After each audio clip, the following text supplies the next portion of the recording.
చిత్తూరు జిల్లాలోని పుంగనూరు పట్టణంలో high tension వాతావరణం నెలకొంది.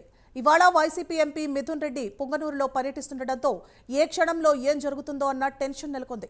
20 రోజుల క్రితం మాజీ వైస్ చైర్మన్ ఖాదర్ ఖాన్ మృతి చెందారు. అయితే వారి కుటుంబాన్ని పరామర్శించడానికి ఎంపీ మిథున్ రెడ్డి పుంగనూరుకు వస్తున్నారు. ఇప్పటికే ఖాదర్ ఖాన్ ఇంటి దగ్గర వైసీపీ శ్రేణులు పెద్ద ఎత్తున చేరుకుంటున్నాయి. పుంగనూరు పట్టణంలో ఎటువంటి అవాంఛనీయ ఘటనలు జరగకుండా పోలీసులు పెద్ద ఎత్తున మోహరించారు.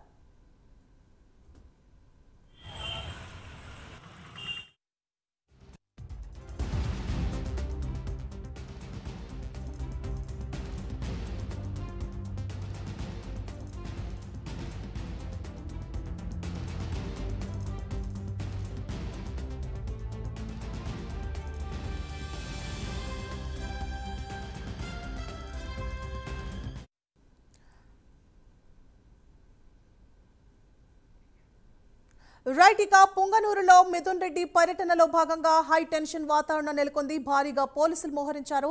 ఇదే అంశానికి సంబంధించి మరింత సమాచారాన్ని మా ప్రతినిధి హరిబాబు అందిస్తారు. హరిబాబు. సువర్ణ మదన్ పుంగనూరు నియోజకవర్గానికి ఎన్నికల తర్వాత పెద్దిరెడ్డి కుటుంబ వారసులు ఎవరిని రావద్దని చెప్పి ఇప్పటికే తెలుగుదేశం పార్టీ నాయకులు కార్యకర్తలు అల్టిమేటం జారీ చేశారు.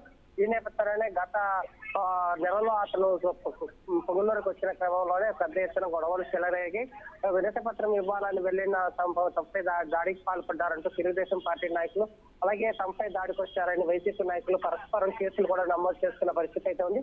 ఈ నేపథ్యంలోనే 20 రోజుల క్రితం చనిపోయిన మాజీ మున్సిపల్ వైస్ చైర్మన్ కుటుంబ సభ్యులను పరామర్శించేందుకు మిథున్ రెడ్డి వస్తారని చెప్పి సమాచారం రావడంతో భారీ ఎత్తున పోలీసు బలగాలను అక్కడ మోహరించారు. అయితే ఇప్పటి వరకు తెలుగుదేశం పార్టీ నాయకులు అడ్డుకుంటామని కానీ లేదంటే మిథున్ రెడ్డి రావద్దని కానీ ఎలాంటి ప్రకటన చేయకపోవడంతో కొంత ప్రశాంత వాతావరణంలోనే అతను వచ్చిపోయే అవకాశాలు ఉన్నాయని భావిస్తున్నప్పటికీ ఏ నిమిషం ఏం జరుగుతుందన్న ఒక ఉత్కంఠ అయితే మా ప్రస్తుతం పుంగనూరులో నెలకొంది. కాబట్టి పోలీసులు మాత్రం అప్రమత్తంగా మిథున్ రెడ్డి పర్యటనకు సంబంధించి భారీ బందోబస్తు ఏర్పాటు చేశారు. Suvarna. Right, thank you Haribabu.